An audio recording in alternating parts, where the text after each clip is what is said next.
In this video, we work a second problem with implicit differentiation. We've got this relation involving x and y, and we want to find dy dx. So initially, we're going to assume that y is a function of x. And then we differentiate both sides with respect to x. I made up a problem like this because I wanted to have a composite function involving y, to show an example of that.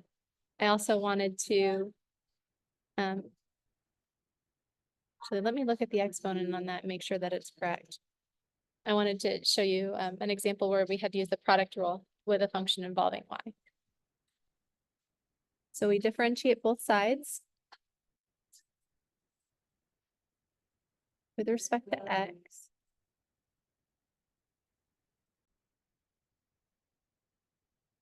And this requires the product rule. We've got a first function and a second function. So we'll write the derivative of the first times the second, undifferentiated, plus the derivative of the second times the first. This gives us an opportunity to practice. And then we're subtracting 2x natural log of y's derivative. That's a function of x times a function of y. That's our first function, and that's our second function. So again, we're going to use the product rule. If you don't include that negative, make sure you have parentheses here because you're going to have two terms, and both of those needs to be multiplied by that -1. You'll have derivative of the first again, times the second undifferentiated, plus the derivative of the second,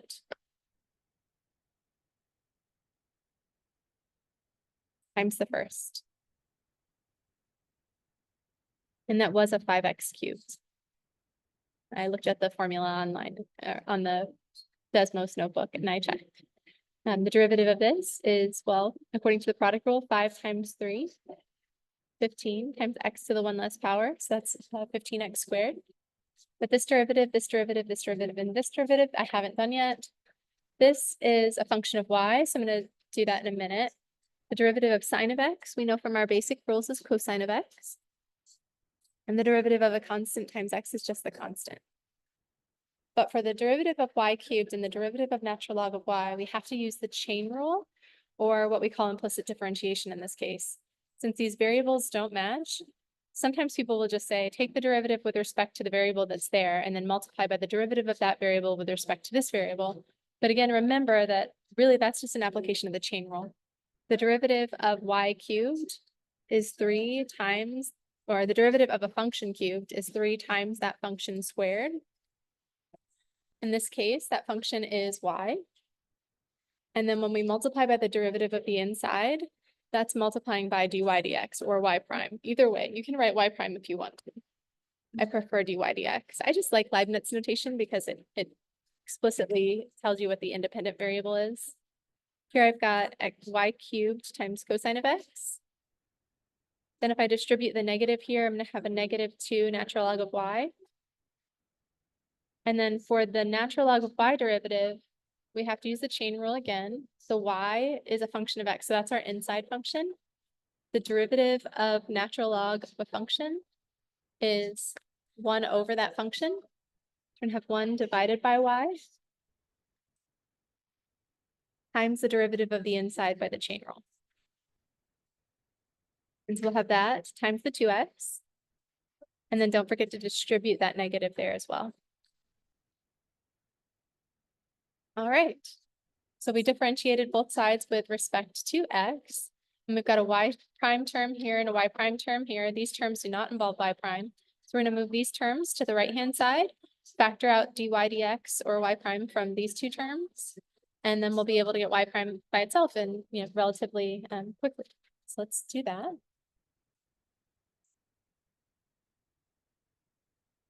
Just looking at the terms that have the y prime in them or the dy dx in them, same thing. Factor that out.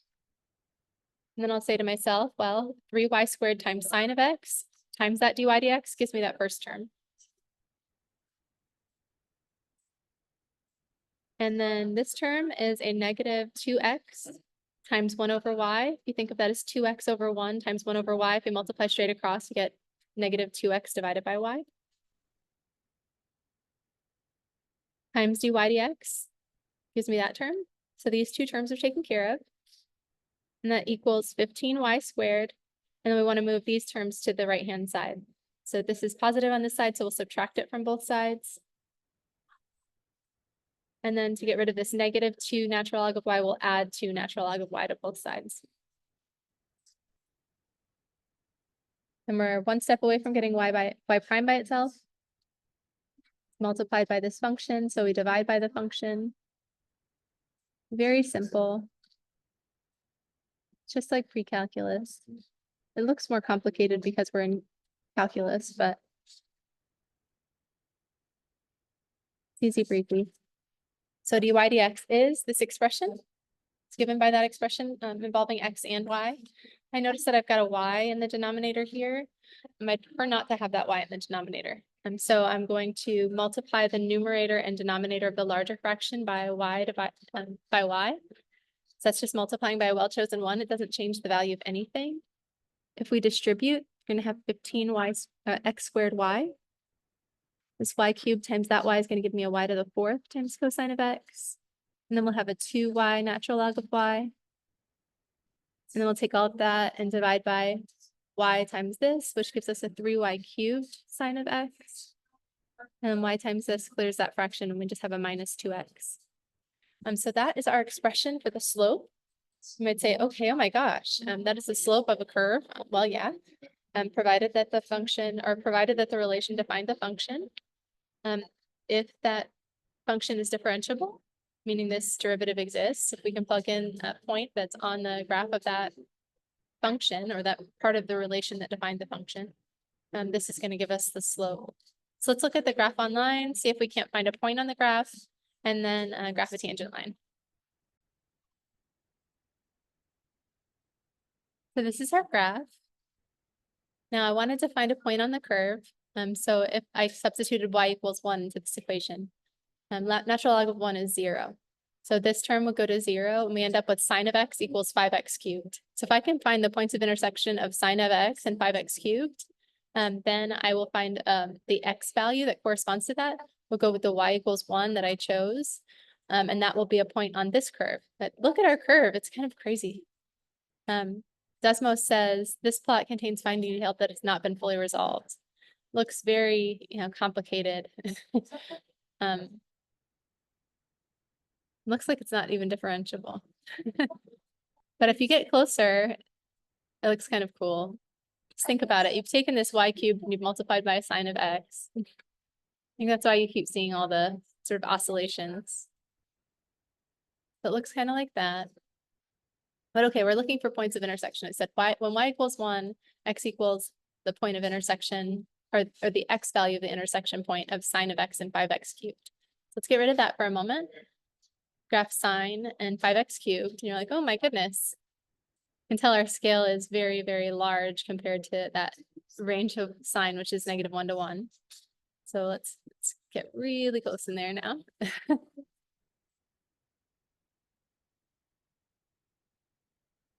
And then you can see the points of intersection.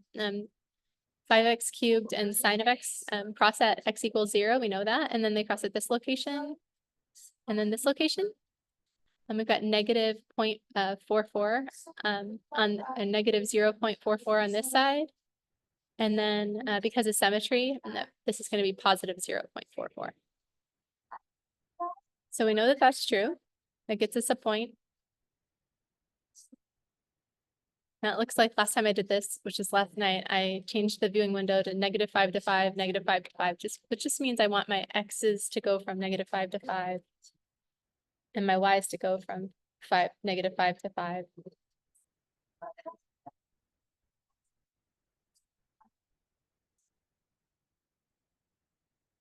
Or actually, that was the viewing window I used to find the points of intersection in the first place. And then I said, okay, that's a point.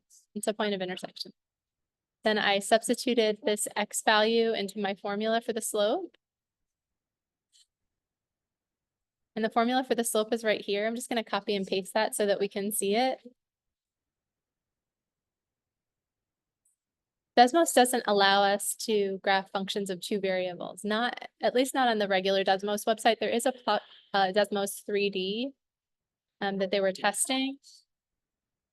But we're not in that site right now. We're just plotting in the XY plane. So I just actually literally typed in x equals 0.44, y equals 1. And I simplified natural log of 1 is 0. So that term is gone. And I didn't multiply by 1. So when I evaluated at x equals 0.44, y equals 1, I got this from my slope. So the tangent line to our original curve is the original y value, which was 1, plus the slope times x minus the x value. And let's graph the curve now.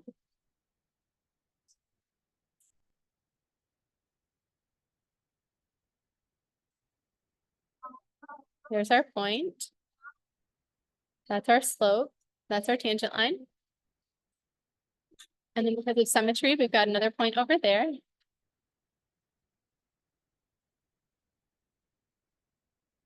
And because of symmetry, I'm expecting the same sort of slope on the other side. It's the same slope, but with the opposite sign. So our tangent line would be given by y equals the original y value plus the slope times x minus a negative 0.44. Subtracting a negative is the same as adding. So we get that. And we see that those are tangent to the curve. But if we zoom out, see like we're very, very close to 0. Lots of interesting things happen away from 0. And kind of unsure about that, or at least if the computer is saying like it's freaking out due to the nature of the relation that I've chosen. But again, I really chose this for computational reasons. I wanted to make sure we know how to use the implicit differentiation idea with products and composite functions involving y. So that's the end of that example. We'll do one more example, and that'll be it for implicit differentiation.